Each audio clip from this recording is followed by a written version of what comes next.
बिस्मिल्लाहिर्रहमानिर्रहीम। अस्सलाम वालेकुम नादरीन, मैं हूं मुनीर अहमद मलिक। नादरीन, आपको बताते हैं कि आज का दिन मुल्क की तारीख का बहुत अहम दिन था, क्योंकि इलेक्शन कमीशन ने जो इंतखाबात के हवाले से जो एक सदर पाकिस्तान की फिक्स करदा तारीख थी, उसको अपने तौर पे, जो कि उनके अख्तियार में नहीं था, उस डेट को आगे बढ़ाया, जिस पर PTI की जानिब से सुप्रीम कोर्ट ऑफ पाकिस्तान में दरखास्तें दायर की गई, जिस पर कल भी समाअत हुई और आज भी समाअत हुई। आज का दिन इंतहाई अहम दिन था, क्योंकि आज फैसला होना था और पूरी कौम की नज़रें सुप्रीम कोर्ट की जानिब सुप्रीम कोर्ट की जानिब थी।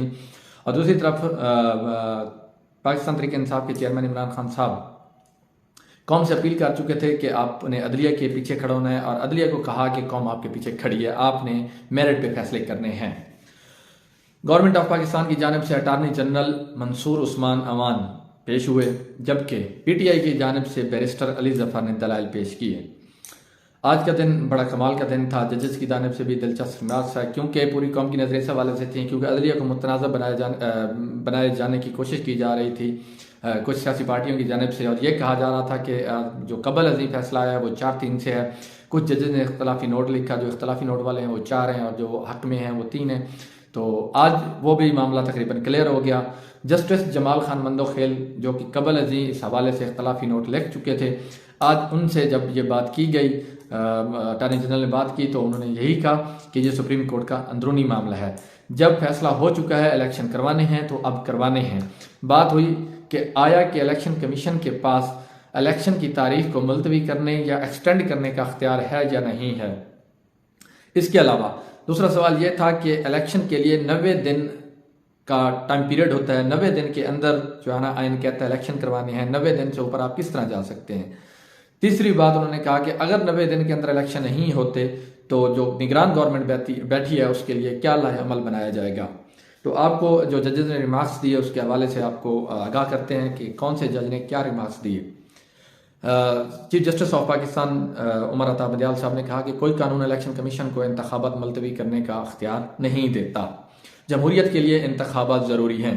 जस्टिस इजाजुल हसन ने कहा कि इलेक्शन कमीशन ने वो अख्तियार इस्तेमाल किया जो उसका था ही नहीं। इस पॉइंट पे थोड़ी सी मैं आपको और इसको एलेबरेट कर देता हूँ।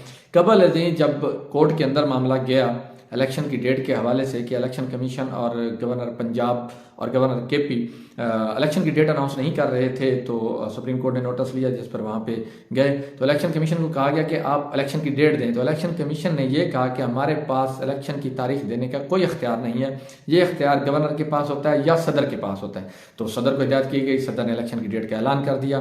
तो अब वही इलेक्शन कमीशन जो कबल अजीम उसी अदालत में खड़े होकर यह कह चुका है कि हमारे पास डेट एक्सटेंड करने का कोई इख्तियार नहीं, डेट देने का कोई इख्तियार नहीं, तो अब वही डेट वो एक्सटेंड कैसे कर रहे हैं। इलेक्शन कमीशन हाई कोर्ट से भी रजू कर सकता था, ये जस्टिस जमाल मंदोखेल ने कहा। तो जिस पर वकील जो है ना थे PTI की तरफ से बैरिस्टर अली जफर, उन्होंने कहा कि सुप्रीम कोर्ट का हुक्म था तो मामला यहीं आना था।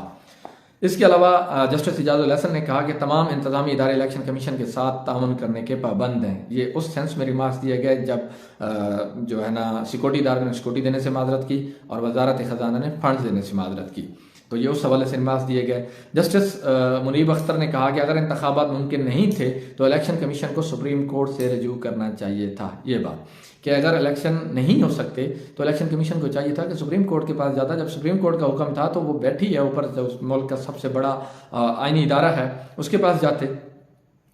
इलेक्शन 90 दिनों में ही होना है, ऐन में वाजे लिखा है। ये मंदोखेल, जस्टिस जमाल मंदोखेल, ये वो हैं जिन्होंने कबल अजीम पिछले फैसले में इख्तलाफी नोट लिखा था कि सुमोटो लेने का कोई अख्तियार नहीं है इस मामले पर। तो आज वही जस्टिस साहब थे, तो उन्होंने ये भी कहा कि ये हमारा अंदरूनी मामला है, हम इख्तलाफी नोट लिखते रहते हैं, इस पर आपको कोई लॉबिंग करने की ज़रूरत नहीं है। इंतखाबात कराने के लिए मुझ समेत दीगर जजेस की तनख्वाहों से कट लगाया जाए। ये जनाब chief justice of Pakistan justice Umar Ata Bandial साहब ने कहा है। उन्होंने कहा कि अगर फंड्स नहीं है तो हमारी जो है ना तनख्वाहों से कट लगाया जाए, हम ये फंड्स देने के लिए तैयार हैं। इसके अलावा 90 रोज में इलेक्शन की आईनी पाबंदी को हुकूमत 6-7 माह के लिए मौखर कर सकती है, तो क्या आवाम को हक हासिल है कि आइन के आर्टिकल 5 के तहत रियासत से वफादारी और आइन की पासदारी को 6 माह के लिए मौखर करके अपनी मर्जी करें।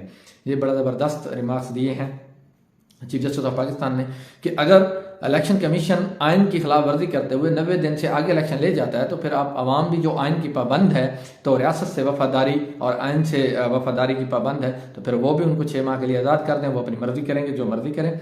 आइन एक मुकम्मल पैकेज है जिस पर मुकम्मल ईमान रखना है या फिर नहीं रखना, ये भी ठीक है। इंतखाबात के लिए हमारी तनख्वाहों से बजट ले लें, 5% तनख्वाह से जो है ना खर्चा निकल आएगा। अगर ये सारा अख्तियार पार्लियामेंट को दे दिया जाए तो मामला लटक जाएगा। ये कैसे हो सकता है कि इंतखाबात की तैयारी हो और वजीर खजाना कह दे कि पैसे नहीं हैं। ये जस्टिस मुनीब अख्तर ने कहा है। एक महीने में 500 अरब इकट्ठे हो सकते हैं तो 20 अरब क्यों नहीं, जस्टिस मुनीब अख्तर ने कहा। और इसके अलावा जो है ना जस्टिस इजाजुल एहसन ने अटॉर्नी जनरल से मकालमा किया, सवाल किया कि हमने सुना है, एक खबर है कि लैपटॉप के लिए 10 अरब रखे गए हैं। अगर लैपटॉप्स के लिए 10 अरब हैं तो आईनी जिम्मेदारी के लिए 20 अरब क्यों नहीं इकट्ठे हो सकते। बहरान आते रहते हैं, ये चीफ जस्टिस ऑफ पाकिस्तान ने कहा है कि बहरान आते रहते हैं कौमों पर, हम पर भी बहरान आ गया है, हम मान लेते हैं। तुर्की में जल्जला आया है, उसके बावजूद भी इतने वहाँ पे तबाही हुई है, उसके बावजूद भी वो इलेक्शन की तरफ जा रहे हैं, उन्होंने इलेक्शन आगे नहीं किए। फौज का काम है सिक्योरिटी फराहम करना, जस्टिस मुनीब अख्तर ने कहा है। इलेक्शन कमीशन के पास कोई अख्तियार नहीं कि सदर की दी हुई तारीख को तब्दील करे। फैसले से इख्तलाफ सुप्रीम कोर्ट का अंदरूनी मामला है, अब फैसला हो चुका है तो इलेक्शन होंगे, जस्टिस जमाल मंदोखिल ने कहा है।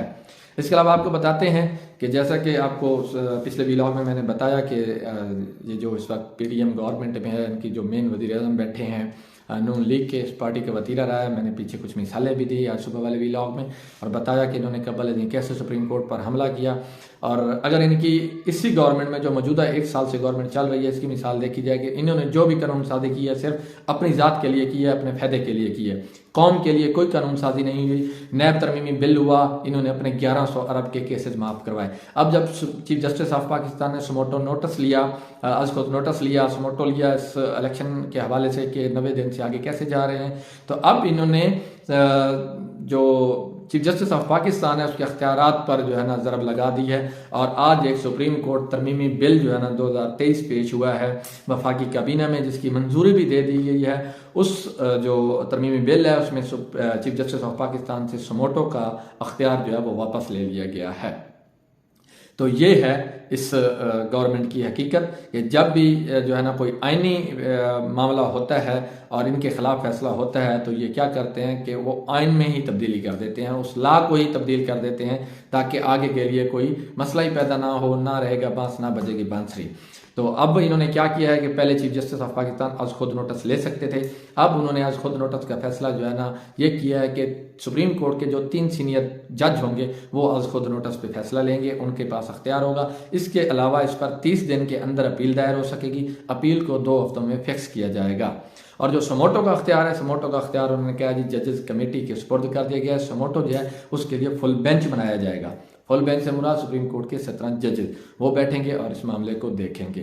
तो ये है इनके जो है ना हालात। अब इस वक्त जो है जो पीडीएम है मौजूदा या जो मौजूदा गवर्नमेंट है उनकी जो है ना जो उन्होंने मिठाइयाँ खाई थी 2-4 दिन पहले इलेक्शन की डेट एक्सटेंड होने पर, अब मेरे ख्याल में वो मिठाइयाँ उनको बाहर निकल रही होंगी क्योंकि सुप्रीम कोर्ट ने उनकी जो कल से वो लॉबिंग कर रहे थे, एक नई टर्म लेके आए थे मैच फिक्सिंग के हिसाब से जो है ना बेंच फिक्सिंग की, कि ये जो है ना बेंच फिक्सिंग है, ये है वो है।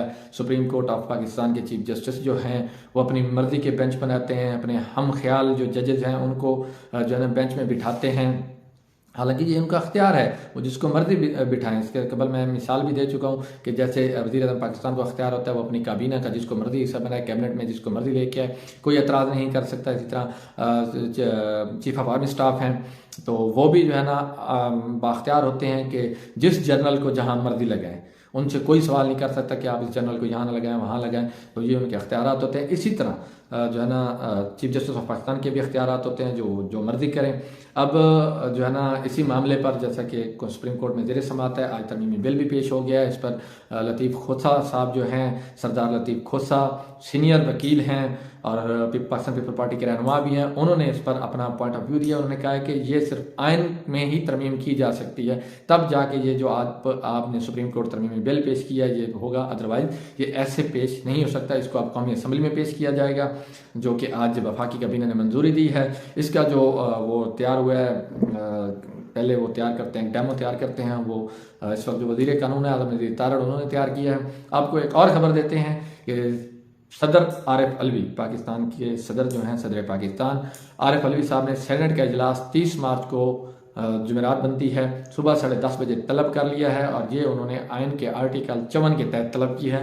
मेरे ख्याल में तो यही मामला ही डिस्कस होगा जो आजकल हो रहा है। इसके अलावा आपको एक और ख़बर देते हैं कि कल मुल्तान के अंदर एक डकैती हुई, जिसमें डकैती के दौरान डाकुओं ने एक दुकानदार को कत्ल कर दिया, जिस पर अवाम मुश्ताल हुई और उन्होंने 3 डाकुओं को मौका पर ही तशद्दुद करके हलाक कर दिया। मेरे ख्याल में तो ये अवाम की तरफ से अच्छा फैसला था, क्योंकि जब अदालतों पर एतबार ना रहे, इत्मीनान ना रहे, तो फिर अवाम जो है ना वो फैसले अपने हाथों से करने लग जाती है। जबकि एक डाकू जो है वो इंतहाई शदीद ज़ख्मी हालत में निश्तर अस्पताल मुल्तान में दाखिल है, और जो लड़का इस डकैती के अंदर कत्ल हुआ, जिसको फायर मारा डाकुओं ने, वो लड़का अकलौता बेटा था अपने माँ बाप का।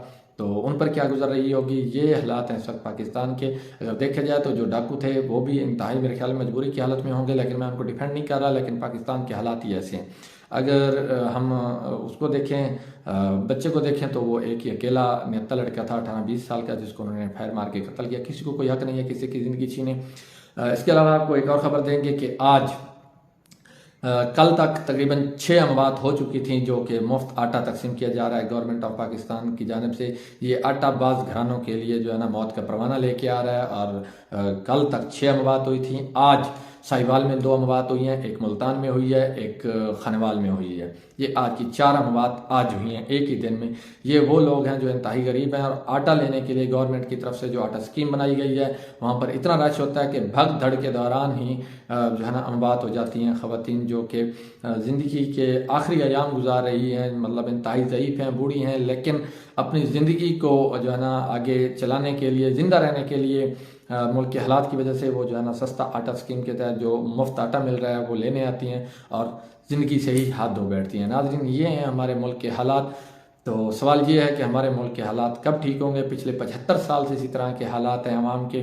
तो ऐसे ही बातों को देख के रोना आता है कि हमारे हुक्मरान क्या कर रहे हैं, सिर्फ अपने मफाद के लिए कानून साजियाँ कर रहे हैं, जबकि अवाम जो है वो भूख से जो है ना जाने दे रही है और जो है ना उनकी जानें जा रही हैं। तो इंशाल्लाह नेक्स्ट व्लॉग में नई अपडेट के साथ हाजिर होंगे। मेरे चैनल को सब्सक्राइब करना और वीडियो को लाइक करना ना भूलिएगा। अल्लाह हाफ़िज़।